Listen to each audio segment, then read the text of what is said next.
Hello and welcome to the B-Bun, episode 47. I'm your host Baron Marf and I'm joined as always by my compadre in arms, the one and only Angry Link. How you doing, buddy? Getting there. Still battling the cold and the phlegm. Illness. Thankfully the weather is warming up a little bit, so that's should help out a bit. Had a bit of sunshine, it's been nice. Yeah. But gaming wise? not a great deal, just been trying to battle through Tales of Australia. I'm glad you said that. Still trying to clear some of the backlog of obviously the games that I've bought, let alone the PlayStation Plus ones. So I've been playing a few hours into that. What's it been like? Pretty standard RPG fare, really. I mean, the combat is still giving me a bit of jip. Obviously, I haven't played a Tales game since the GameCube, so it's a couple of generations of... Just a little out, yeah. Yeah, so it's getting used to that a bit and getting back into it. But no. So has it changed considerably? No, not really. It's just obviously in terms of scale, and the combat's moved from a 2D perspective to a 3D. But it's the same sort of fighting systems and mechanics behind it. But everything's got a bit more complicated, and obviously growing over the years with more mechanics and systems. I found that with Final Fantasy. After 7, I liked. I had magic, I had summons, I had normal attacks and special skills. I didn't need anything more than that. That was fine. And then it goes mad, and it gets, unless you really pay attention at the start and stick with it and play it all the way through. Yeah, it's one of the. I find RPGs are really tough to go back to. Mm-hmm. Because you just forget about everything. Yeah, pretty much. What was it I'm doing again? Yeah, where was I? What did I need this key for? But no, it's been good. It's been enjoyable. The story's getting there, but that's about it, really.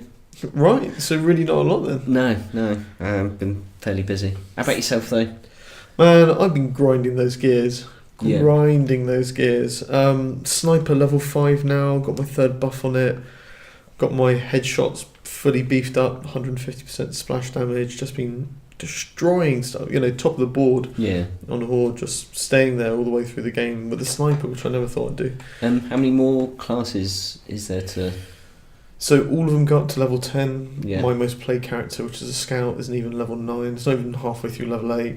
Nice. And so there's a lot more gaming to be done there. Yeah. It's on Gears. But the main one is I've been back into Skyward Sword. So you did sit down with it then? I committed to it. It's a big game. Cool. Much more on that later. Anyway, look, let's shift on over to the news. Yes, we should get there. Let's go.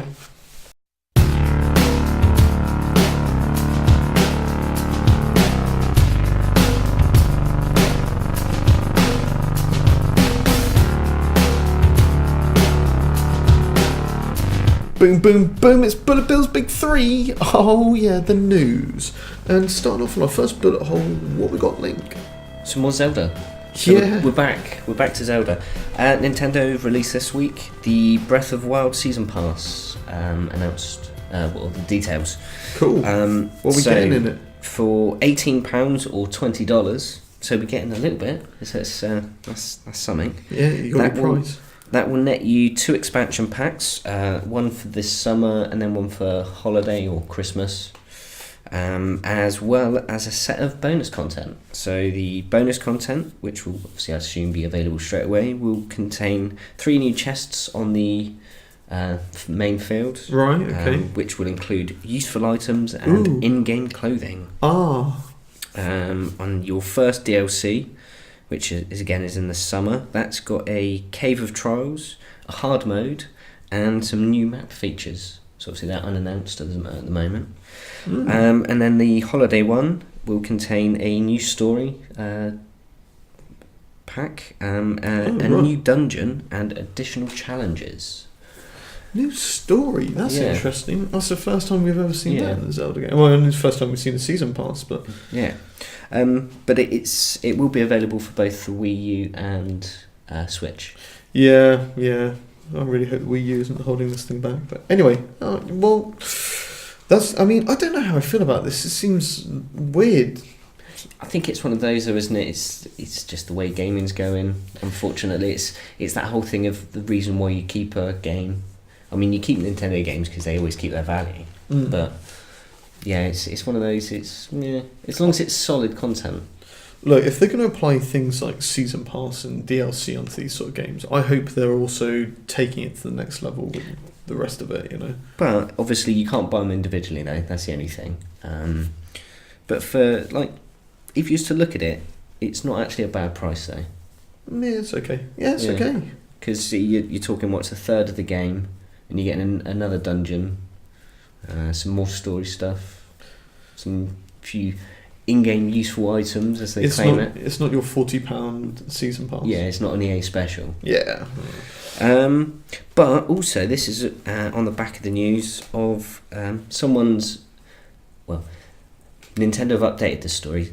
Some guy got his Switch early. Right. Obviously, that's the older air quotes, but it turns out it was stolen, apparently, according to Nintendo. But he was going through some of the forms and bits and bobs and looking up some stuff. And Nintendo have finally linked purchases to accounts. Because obviously you've now got the new Nintendo account system, so it's not tied to a console anymore. Thank God. Finally. But obviously it doesn't do any good for the stuff that you've already got.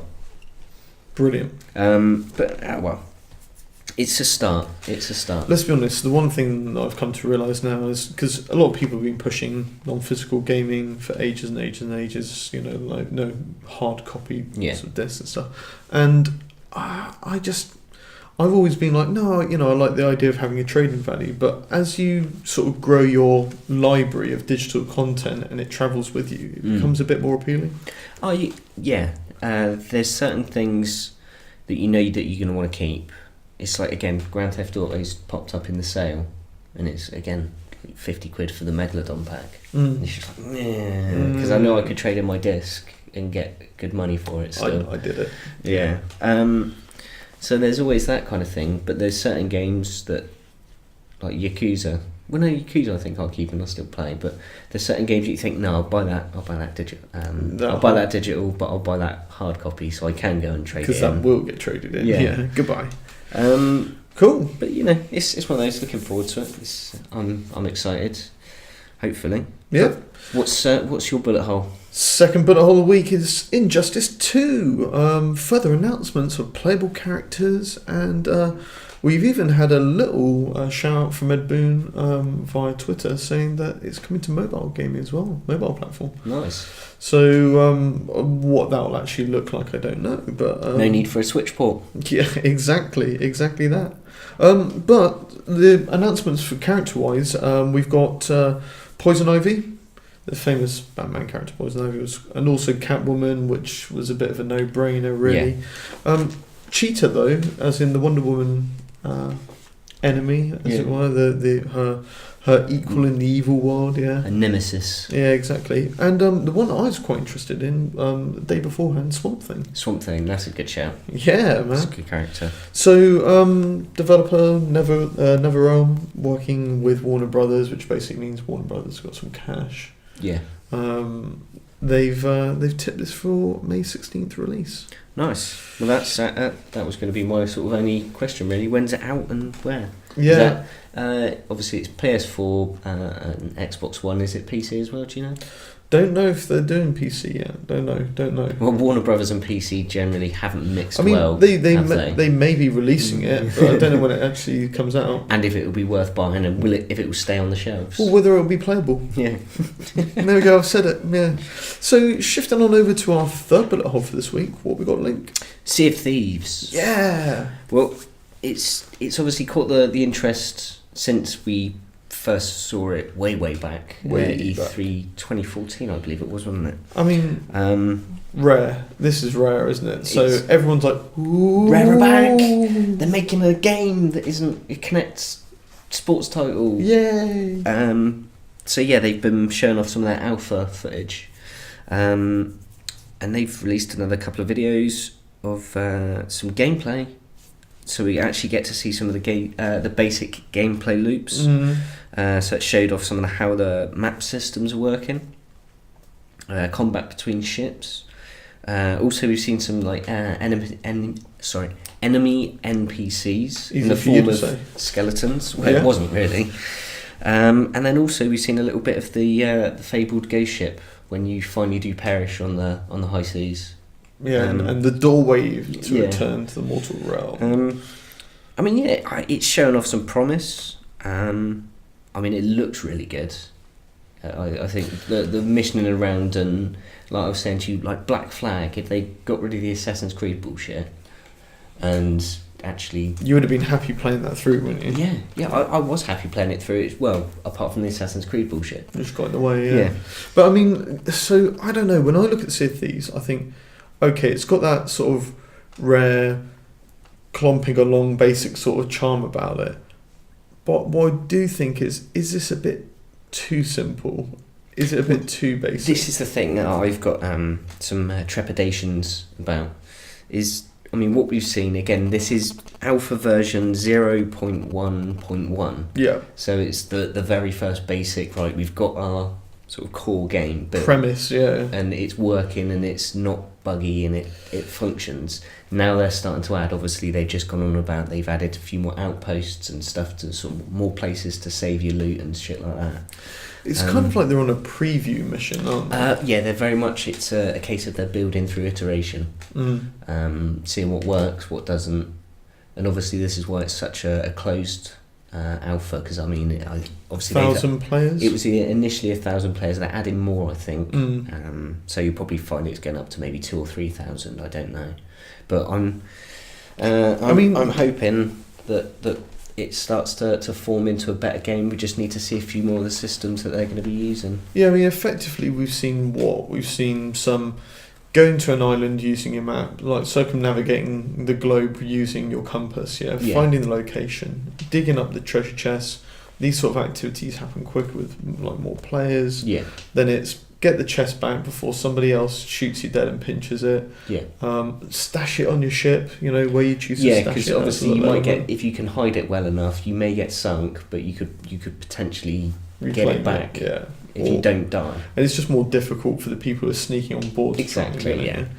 And then it's just get it back and bank the cash. Now, what they didn't say, though, is once you take the treasure back and it turns to gold, what you do with the gold. Are you upgrading your ship? Are you getting better weapons? Yes, and this is it.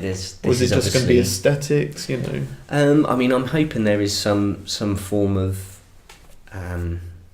like RPG systems at play, so you can upgrade, like you say, strength and stuff, so you can actually take a few beats. And it's the main thing that I'm looking for, though, is some like co-op stuff. Obviously, I know it's a completely co-op game, but not PvP, but PvE stuff, essentially, because I'm hoping it's not just an entire world where, like the same with Grand Theft Auto, you've got your contact missions and you're away from the free mode side of it. Yeah. I hope there is some of that stuff which you can still progress. I'd just be quite happy to play in a PvE world with some good challenges, like it's Black Flag. Yeah. Black Flag, basically. Going after those big ships, the monsters. Yeah, the legendary ship. Yeah, the twins. They were fucking assholes. Anyway, we digress. But yeah, so it's looking good though. It's shaping up. I'm hoping that we can see some good stuff from that. I feverishly want to get hold of this. Yeah. And just give it a blast at some point. So it has piqued my interest in some extent. Right, look, let's go on over to our beef. Yeah, we need to get that over and done with. Yeah, we've got some gristly bits. Let's take a bite of the meat.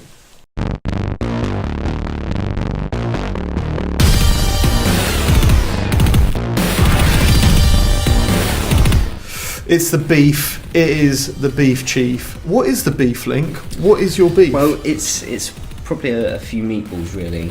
Quite a few nuggets. Chunky meatballs. Yeah, we're starting off with Activision, my favourite. Division. Obviously, I as soon as I read the headline, I sent it to you just basically with lol, ha ha ha. I can't believe that I don't even need to read the article. But Activision are the most admired game company in business. Do you know what? This brought the bile from the back of my throat. Yeah. Business Mag Fortunes. Good. surveyed 3,800 executives, directors, and analysts Yeah. from the various sectors around the world. Sure, bloody good chaps. Yeah. Obviously, they've based this off of 9 different criteria, including things such as investment value, quality of management, and how they handle their products, to social responsibility. That's the one that cracked me up. How they handle their products as well. I particularly like that one. Ability to attract talent, which that one is quite poignant, considering they've just laid off 5% of staff from a couple of their studios, namely Infinity Ward, where 20 people got booted, and BNOT, which I don't know how many. So basically, we want to attract talent and then fire them. Basically, yeah, because job stability. Yeah, it brings me to my next point, because it's okay, because they've just posted $6.61 billion this year revenue. Wow. So that's up from $4.66 billion last year. So it's quite a sizable jump. Good. Just under shy of $2 billion. But the thing is, there would have been a lot of staff there, which was taking up unnecessary wage. Well, that exactly. Good to get rid of them. Great. Great work, Cash Division. But then it brings me to Konami. Again, I suppose you could call them a gaming company. They still, are. They're technically, they are releasing games still. Yeah. But just mainly in the form of pachinko machines and like the gacha machines you see games on mobile. Yeah. But their profits are up 230% from the same period last year. From £17 to yeah. So it seems that the gaming company shouldn't really even bother with games anymore. Yeah. It's doing well. Gaming companies making games for 2016. I mean, it's one of those. Nintendo for years they've diversified their investments. Like they had a lot of business elsewhere, business interest in other fingers and pies and all that business. Business. I'm saying business a lot. Yeah. But it doesn't surprise me. But the fact is, Konami have seemed to over the last couple of years, they've had some real bad press, and this is just kind of confounding it. They're slowly working their way up to the powerhouses like EA and Activision, which are generally the most despised and if they get themselves hated. to that special position where they actually do nothing to do with games other than come in and give people targets for end of quarters. Because this is my issue with like the likes of EA and Cash Division, is that they drive their games by their fiscal quarters rather than what the game needs to actually be a good game and what their investors want. Yeah. Because how many times do you hear of investors meetings where it's a case of we've got this coming out, and this will be out in November. Look at Titanfall this year. That should have been out in January. Perfect January game. Because everyone's a bit phased out by Battlefield and Call of Duty. Well, everyone was phased out by Call of Duty because it was really disappointing sales wise. But they, like you say, it's all generated by the quarter, and it's just like, how many games would have benefited from that extra 3 or 4 months? But how many games come out broken? Yeah, because they have to hit their quarterly. I mean, obviously, release date. I did have another little nugget, but obviously it was later, obviously disproven. But it wouldn't be surprised if there was some kind of thing with the Bungie stock thing. Yeah, basically saying that if they didn't hit the quarter, they were going to get some of the Bungie stock. Yeah. But again, I wouldn't be surprised that we're not getting stock, but their profits are going fucking down. Well, it's Activision. It's one of those things. It's easy to believe. They definitely have like LDs against them or something like that. Liquidated damages or something like that against them. But anyway, I mean, just generally, Konami aren't doing games anymore. Cash Division are all sitting pretty because of their cash. Going, look who we've just fired, aren't we an admirable company? I mean, don't forget, they are huge though. I mean, you've got Blizzard in there, which took like 2.3 billion Blizzard net, that is. Mm-hmm. So that's Overwatch with the loot boxes. I mean, they've got some huge titles under their belt. Sure but do. It's just the amount of stuff that they've got that they ruin because of the buck. Like it's the thing. The same reason that big Hollywood studios, they make, like, people like Disney, they make shitloads of money off of this film. Well, where they've made shitloads of money off of that film, they can use some of that profit to make some really cool little films. And that's where you see stuff, for example, like Donnie Darko. It's a great film that someone would have invested $4 million in because they made X amount off of that film.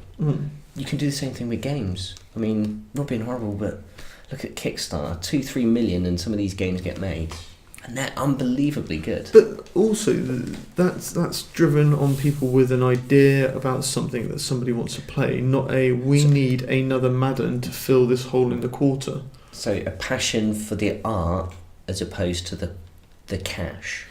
I know. But again, Cash Division. Yeah, Cash Division. But I suppose we should move on to our... But wait, we should just... there's more than one ways to make cash in this world, isn't there? There is. Well, it's one of those. It's that whole how much is enough. Well, I think, if you look at the scenario with Cash Division, and I find myself asking, where do their morals sit? Right? But then there's other people in this world who basically I think they've just given up on the whole moral compass thing. You can see it the world over. And specifically, we're talking about the legend that is Lindsay Lohan. Oh, yeah. At the top of her game. Yeah, because we thought this had died. We thought that the leech had been cast off and the blood-sucking had ceased. Yeah, this is...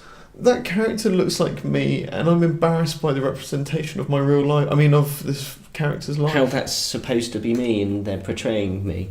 Yeah, it's one of those. I don't think she understands the word satire. No. But anyway, she is now back in full effect. Yes, the New York Court of Appeals has accepted her request to appeal the previous judgment that no, it falls under satire. That yes, it looks a bit like you, but there's lots of people of your ilk that have done the same things, and it's just generated. It's using. You're not special. No, you're not special. You're one of many. Yeah, fucking coke dumpsters. Allegedly. Yeah, you are part of the herd. But she's got some backup, because another aggrieved party, Karen Gravano, of again I'll use the term loosely, star of reality show Real Mob Wives. She's also had her appeal accepted, so they'll be battling Take-Two at the same time.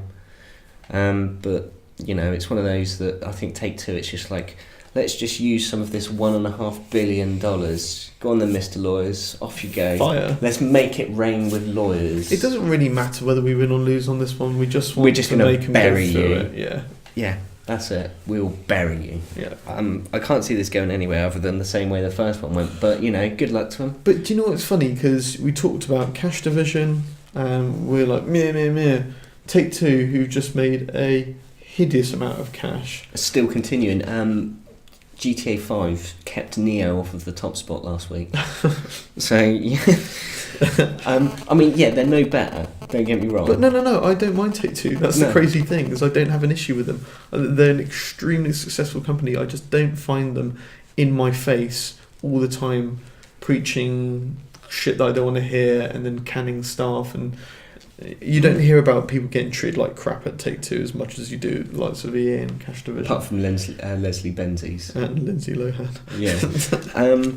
But again, it's that same thing. You look at, say, if Activision did GTA, like every single one of the DLCs, like the big packs we've had, you'd have been paying $10-15 for. Oh yeah.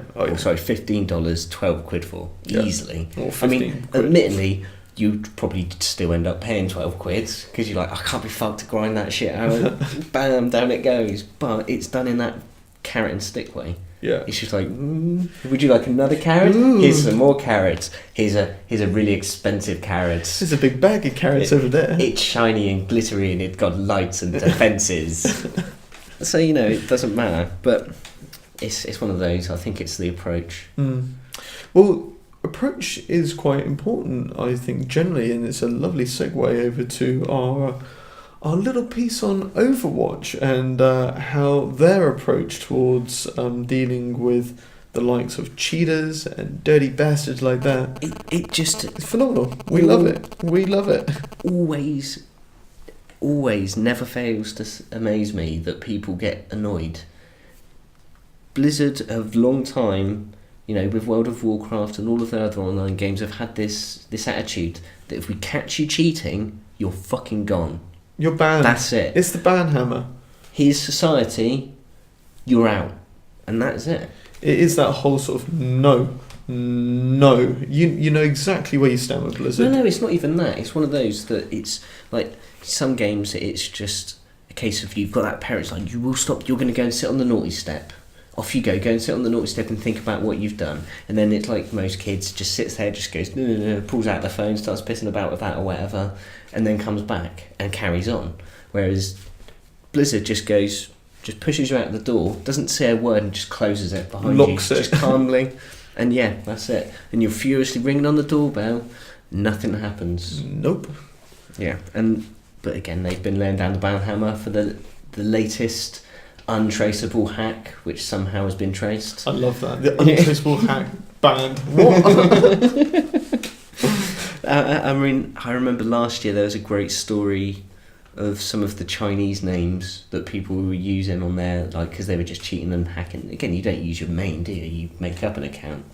But again, they find the IP or whatever, and it's just, no, you're gone. Yeah, you may have an alternative account, that's gone as well. Fuck you. Goodbye. But it just... I've got a lot of respect for Blizzard in their sort of firm, wham, fuck you. But alright, there's one guy, maybe more than one guy, maybe a group of guys, or girls maybe, who has sat there smiling from ear to ear, just like, oh, who am I banning today? Yeah.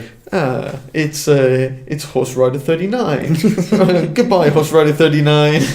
And here are the reasons, and here are the examples, and blah, blah, blah, blah, blah, blah. Fuck you. Enjoy that game? Not anymore. Yeah. Next, the ban hammer. And the thing is, you're still there thinking, how is it Blizzard made 2.3 billion last year? Banning the shit out. Yeah. They would have made a lot more if they hadn't banned half Yeah. of them. Yeah. But it's insane. But Yeah. good on them though. I think it's for a game that is so rigid in terms of how it has to play. I mean, it is obviously you have to keep buffing and tweaking things. It's an ever-growing and ever-changing environment. But yeah, it's one of those that there's nothing worse. I mean, The Division was ruined by cheating and glitching. Well, no, it wasn't. It was ruined by its own design, but it wasn't helped by these things. I mean, GTA is another one. When you get the modders and the glitches on there, it's a fucking ball ache, because everything that's enjoyable about GTA now is all done in the free mode. So it's that pain in the ass side of it. But good. Get rid of them. Fuck them off. Thanks for escorting those gentlemen away. I think if there is a exploit in a game where people make a lot of money by reselling something or something like that because the game's not sewn up, tough shit. That's the poor game design. If people are cheating to beat the crap out of other players and just generally fuck people over, then that's the time to break out the ban hammer. I mean, it's one of those. I can understand people doing it to troll people. I get it. Yeah, it's still an asshole move, but I get it. But it's when people are just too shit and they just haven't got the fortitude. That's a good word, I think, for it, to just try and get better or even accept their own limitations. Never. Because, I'm not going to go and win any awards at a Call of Duty World Tournament. I never was, even when I was 20 and I was playing these games and I had solid reactions. But... No, I'm gibbering meta, so I haven't got a fucking chance. It's fine. I don't care. I don't play games for the honours and the plaudits. I just do it because I want to enjoy it, and I just want to be free from fucking trolling, fucking cheating assholes. Good work, Blizzard. Like what you're doing. Cool. Well, look, let's shift on over to the Uncharted. I think we should. It's going to be a solid, heavy mission, Oh, and spoilers ahead. Yeah, spoilers ahead. But anyway, look, here we go.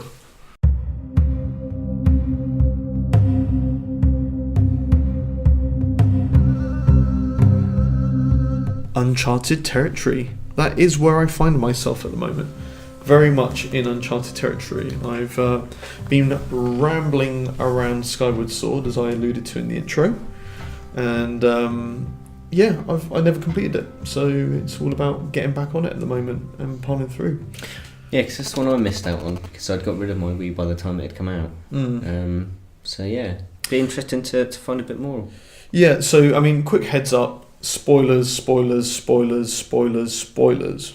Yeah. And we're not talking about attachments to vehicles. I mean, we may touch on some stuff you don't know if you haven't played it, so sorry. Here is your final warning. You've only got yourself to blame going forward now. Yeah. Because we've rambled on about that for the last 30 seconds, so you should have had a chance to get okay. I'm not listening to this shit. Yeah. Yeah. So and also to you, Link, spoilers, because you've not played it. I'm about to ruin it for I'm you. going to obviously just go then. I'll leave you to it. So, but I mean, yeah, we're 2 weeks away from Breath of the Wild, right? So it's so close I can almost taste it. And I realised I was actually more excited about Breath of the Wild than I was about the Switch. Yeah. Which kind of says a lot to me.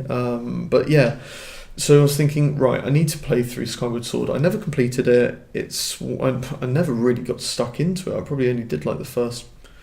What I've come to realise was probably about 15% of it. Yeah.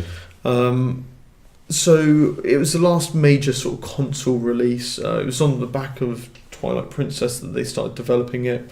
So circa 2006. 5 years in development, typical Nintendo. We will take as long as we fucking like. We don't care how much it costs. We're going to do it. And, you know, it had kind of a bit of a mixed release, really. Did really, really well in week one. You know, Reggie Fils-Aimé's there, you know, with cigar, monocle, cravat. We're doing ever so well. Yeah. Sold better part of like 900,000 units week one. But then throughout the lifespan, they've only done about 3.4 million. So it was kind of like a massive peak and then just died off, fell out of the top 20 in 2 weeks. You know? For a Zelda game, well, for like I say, a home console, especially for the Wii as well. It's somewhat of a surprise, but you know, it's the way the cookie crumbles at times. But I think it was a lot to do with how successfully it was marketed, because if you look at some of the reviews or what it was getting at the time, you know, people were absolutely loving it. Won loads of awards. IGN gave it some... I love this. So it came out with things such as best overall gameplay, just as an all-rounder, best sound, best controls, best this, best that, you know, so it got like loads and loads of awards. Game of the year. So yeah, 3.4 million doesn't sound a great deal, considering if it was the Wii U, you could understand it, because you'd be like, well, that's pretty much like one for every console, isn't it? But the Wii, I mean, 120 million, 130 million units worldwide. I think they were just trying to wave their sort of rubberized Wii dildos around for one last hurrah before the console sort of went its way into the ether. But overall, it's surprising actually, because obviously this is a Wii game. It's not a Wii U. It has impacts on what you kind of expect of a game these days, and when you go back to looking at it. That's one thing I was wondering. Obviously, with it being a Wii game, obviously it's not going to win any awards graphically. No. Obviously, but how does it look? Obviously, not being a HD game now. So, you know, bearing in mind, I've got to temper this with the fact that you know, we've moved on graphically, we've jumped into HD, we've gone 1080p. We're at 4K now, aren't we? We're at 4K now. You know, 60 frames per second is a lot more prevalent than ever was before. It's difficult. It's difficult because it looks rough as old boots. When you first start up, you're like, somebody clean the screen. What the hell's going on? What is this fuzz? Yeah. It's just... But what I will say is, colour-wise, the colour gambit of this game is so much richer than many of the others. It's got almost a Wind Waker kind of feel. There's that classic Nintendo touch. Yeah, very much so. It's got a very I loathe to use it, but sort of Ghibli-esque. That it's got that look about it that you're like, yeah, that's classic. Very much. You look so. at it and you think that's a Nintendo game through and through. Yeah, and you know, it's weird because Skyward Sword sits at the beginning of the chronological timeline of the Zelda universe, and it's weird because you can see the development of what they, you know, where they're trying to take the world and what it looks like, and you know, it's quite. I wouldn't say it's anything groundbreaking. It's still what you know, and it's weird when you see a world before you play in it later, and it's more detailed because it's a more evolved version of the game which is released. But yeah, I mean, interesting stuff. What I would say though is that generally graphically, although it's was probably pretty at the time, it's sparse. It's really quite sparse. Yeah. It's really seeing the limitations of the Wii. Excuse me. Yeah. Yeah, you're really seeing the limitations from the console. Yeah, I mean, I think there's there's sort of an acknowledgement from Anuma saying that we recognise that they needed more around the world generally, and that's what they looked to do in sort of Breath of the Wild. So yeah. Well, obviously, as you know, actually, sound design as well, because he was saying it won the awards. So how? Yeah, I mean, there's lots of going on with the sword. There's lots of really solid sounds when like the arrowheads are hitting stuff. I mean, is it because obviously you've got your 5.1 setup? Does it output in any of those sort of Dolby Pro Logic 2s or? Unfortunately, on my setup, it doesn't. But that's very well might be my setup because I've got all a bit peculiar with lots of consoles plugged in. But but what I would say is that they're pushing with that with Breath of the Wild things like when you're riding the horses, the hooves and all that sort of stuff, and the sound of the ground. And it's definitely a development piece. You can see it is an evolution from. You can see there is a noticeable difference in sort of sound quality, the level of detail they went to when you're playing Skyward Sword. So I've really enjoyed it. Quality. But so it's, obviously I'm not a great advocate of graphics. I'm all about the gameplay, but how does that measure up? Because that's for me first and foremost. It's got to be enjoyable to play. Because if boring Zelda is just one you'd end up with on the CDI. Yeah, I mean, yes, you would. I would say the gameplay, you've got downtime in between, as I've just sort of touched on, but there is still plenty to do in there, and what they're doing is they're making you use a different control system, so it orientates around the Motion Plus, which because it said the original Wii remote, it was alright, but it had a lot of limitations, didn't it? Yeah, and Motion Plus literally is one of those like. Now with 60 times faster sort of kind of esque upgrades. This is what it should have been originally, but we decided we wanted to make profit on the consoles. Yeah, and it's still got limitations in it as well, so it's noticeable that when you're sort of battling away, when you sort of swipe your arm to the right, it's the motion of it moving which says this is where I should be facing. But you can't do the whole sort of quickly, diversely change your arm sort of movements to sort of precisely hit stuff. It just doesn't work in that way. But what I will say is that this game was released post Motion Plus being out for a while. So all of the ways they integrate the control mechanisms into the game really work well. You have with the bombs or with the pots that you pick up, you lift the Wiimote up, he holds it over his head, you flick it and you throw it, obviously with the aiming and the bow, does it actually, like you would in, say, the archery where you're pulling back the nunchuck? I haven't got the bow yet. I've got the slingshot, which does work that way, where you aim it with the Wiimote and fire the trigger to sort of hit it, but I haven't got to the bow sort of pulling between the nunchuck and the... Quality. But hopefully it's there. Things they have added other nuances to it though, like for example you can roll things, like you can roll pots and bombs like it's a bowling ball, and they've worked with the control systems from the likes of Wii Sports and got it to work well. Whips, stuff like that feel like swimming from point to point. It just works really well, so to that element is pretty cool. So like say everything's implemented and all of the things that the possibilities that were given of the Wii at the time when it was released had finally come to fruition. In a complete game. You played games like Wii Sports and you had the sword battling Bushido bits, but in Skyward Sword you can precisely strike left, right, up or down. You can stab. When you flick it the sword under somebody's chin, they go falling back. Both controllers up in the air, and you jump down, stick the sword at their chest, whammy. It's amazing. So controls. It takes a little getting used to, but I still think they're solid. They got it down. Yeah, you can see why they've carried it on with the Switch with the Joy-Cons. Because the gameplay possibilities are really good and good, exciting variety. All I can say is I'm all about HD Rumble too. Yeah, that's looking really exciting. So obviously, would you say it's a classic Zelda formula? because we're seeing it's going a bit further away from that with with Breath of the Wild. Yeah, so I mean, you've got your typical puzzles in there. Puzzle design generally is solid. You know, there's enough challenge in there. A lot of people said it was too easy. For me personally, I think they do a really good job of. They don't handhold you as much as people seem to think that they did. There's lots of just general, you walk over the edge of something, you trigger something, and if you don't take note of what you've done, you don't think to apply it to other things. So it's not like there's a signpost saying do this and this will happen, you know. So that works really well.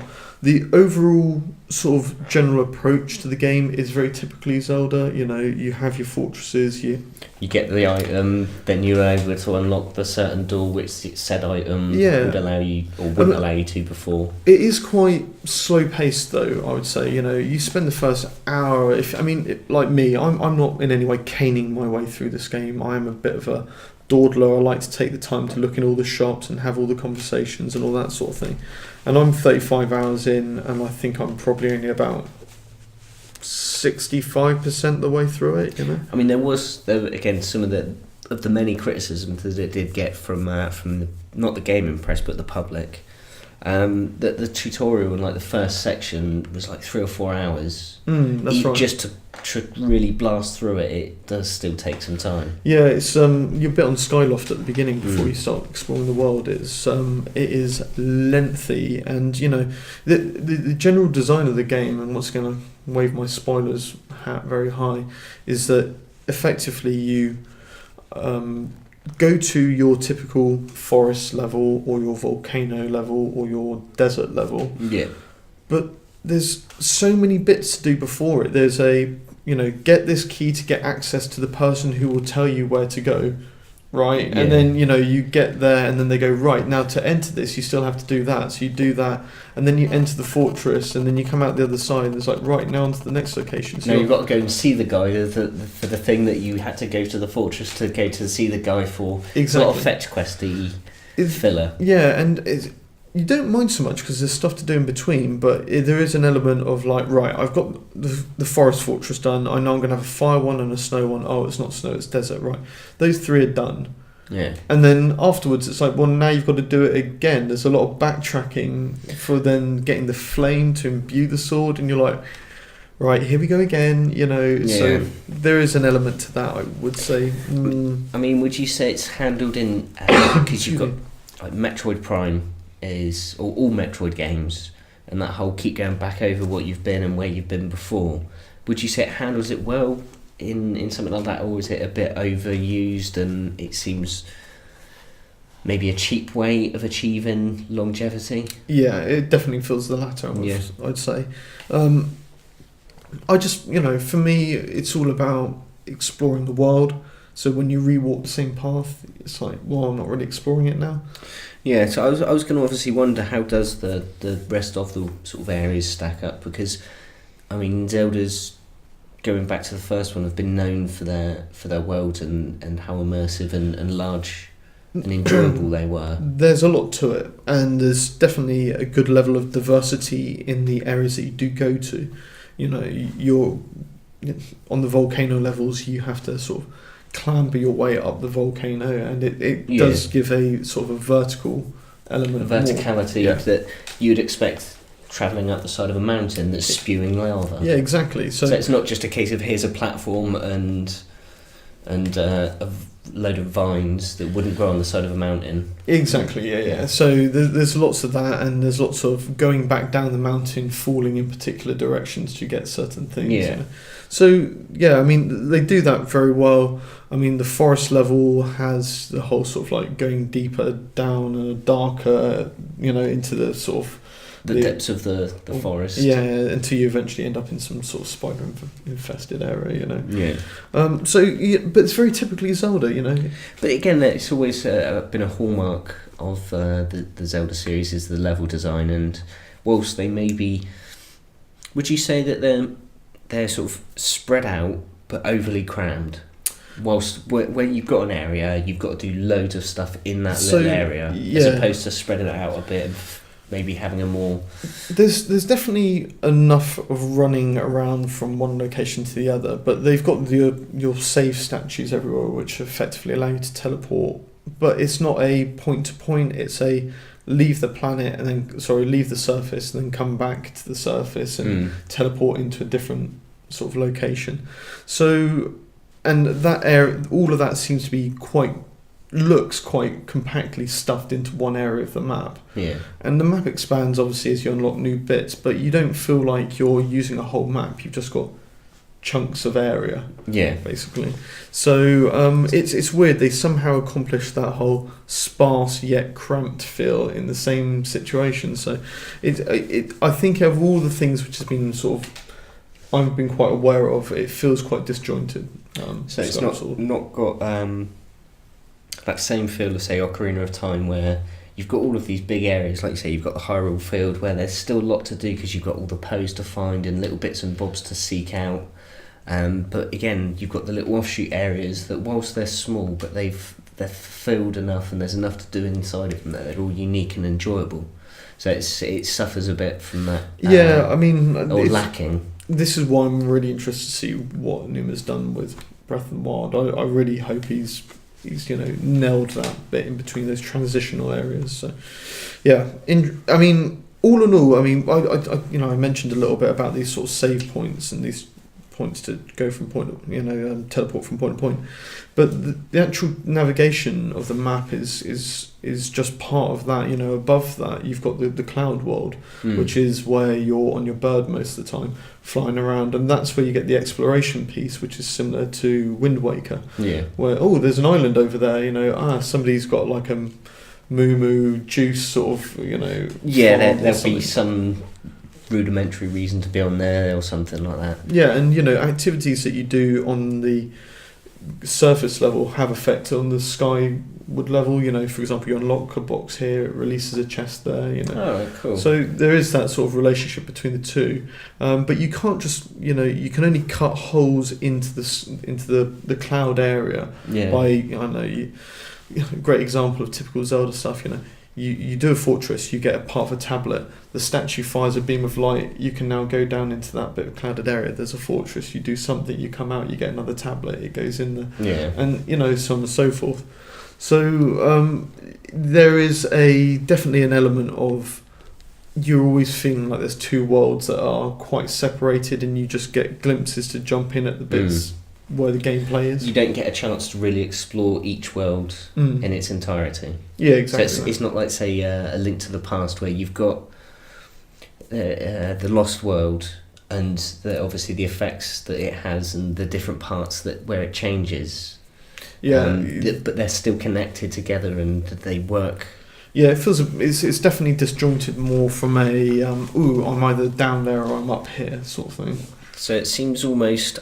Other than the sort of tech behind the controls aside, they've kind of gone, here's all of the Zeldas, because it was the 25th anniversary Zelda as well, wasn't it? That's right, yeah. So, the release itself was all about, this is the beginning and this is how we tie up the timeline. Yeah, basically. So they've basically had to get this sort of gumbo of Zelda, with all of these different mechanics and systems and like you say, the worlds between the different games and stuff like Ocarina, Majora's Mask, Link to the Past, and the new Wind Waker, and they've kind of just churned out this, like you say, this stew of Zelda with a little bit of everything from the previous. There's just been loads and loads and loads and loads of discussion and arguments between the fan base about how the timeline split, and until they released Skyward Sword, they hadn't really said definitively this is what it is. And they kind of tried to put it all together with the Historia, didn't they? Yeah, so people had theories of two timelines splitting, where effectively, you either go back in time at the end of Ocarina and you follow Child Link, or you stay in that, essentially with Calamity, exactly. Ganon, and then also what they didn't realise was there's potentially a third timeline where Link fails, and then what happens after that. So this is why they said, no, this is what it's going to be. This is the origin. And the crazy thing about, and we're moving a little bit on storyline here, but the crazy thing about it all is that everyone's like, this is the beginning, this is how it all happened, and you are forging the Master Sword. Usually you have a fairy or something which is your guide through the world, and in this case it's Fee, who's an entity which represents the sword itself. And Fee's effectively is a program, it's a computer. It talks like a computer, she acts like in her approach towards stuff. Analysing percentage chances of this happening and all this sort of thing. Yeah, sort of like you say, a very sort of AI analytical. Yeah, driven character. And, you're obviously, I'm at the moment imbuing the sword with flames, just on the first one. It grew a little bit, started to look a little bit like the Master Sword, so it's like, So they've done some happening. Really interesting things with, again, spoilers story. But you know what did drive me up the wall a little bit is that the principle is that at some point I haven't quite, there's a protagonist called Girahim, and Girahim is working, I think, for the big bad guy in the background, which we're all like, is it Ganon? Is it Ganon? Is it Ganon? And I just know through, sadly, reading stuff that it's actually an enemy called Demise. And Demise I know nothing about yet, and I don't want to know until I get to this sort of key point in the story. But there's this thing about, right, okay, so that's not Ganon, so this is obviously about setting up the sword. So Demise was, right at the beginning when you get the storyline, of how things happen, the goddess effectively took all the people who'd survived Demise's attack, who's obviously trying to get the Triforce, lifted this island up into the sky, and now sort of it sits above the clouds where it can't be attacked by the surface. The surface evidently will be Hyrule, and it's all sort of building in that way. And you start off as Link in the sort of the academy, who's just sort of doing his final exams. He has a special bond with his bird, he's always sleeping. Chicken lover. He's always sleeping, funny enough. First time you see him, he's waking up. He's known for oversleeping. You have a girl there who looks very familiar to you, who, funny enough, is the representative of the goddess, who, funny enough, gets taken away and is Zelda. It's all of that bit. You've got another character called Groose who's in love with Zelda, who's trying to screw you over by pinching your bird and all this sort of thing. So you've got all those very typically Zelda-esque bits, but it's like, wait, so who's the goddess? Hylia, right? Hylia is one of the Triforce goddesses, so isn't this still just the same storyline, and you haven't done why the goddesses are here or why the Triforce is formed, other than... Well, that was... we know what it's about, we know the principles, but it's just like... Obviously, that was it's still the same thing. Yeah, the legend that it goes over in the start of Ocarina, isn't it? Obviously, you had the three goddesses. I can't remember which of them. But obviously, they represent the three forms of the Triforce, and then obviously the first three dungeons you go in is always representative of those fallen goddesses or whatever as they call them from the Triforce. So it's one of those. It's the problem I found with it is the fact that all of the Zeldas it's almost like that each one was its own entity. There's none, other than Majora's Mask, there's none that have linked. Well, they seem to do to other, obviously, Link Between Worlds, obviously, is another sequel, isn't it? But I like the fact that they've always kind of said, like you said, they're standalone. They do things such as Link was asleep and then he wakes up, that's very much an introduction to Link in a lot of them, isn't it? Yeah. Minish Cap, that's its own little world beneath the tree, line and all that. That's it. There's some really interesting oracles of ages and stuff like. How do you tie those ones in?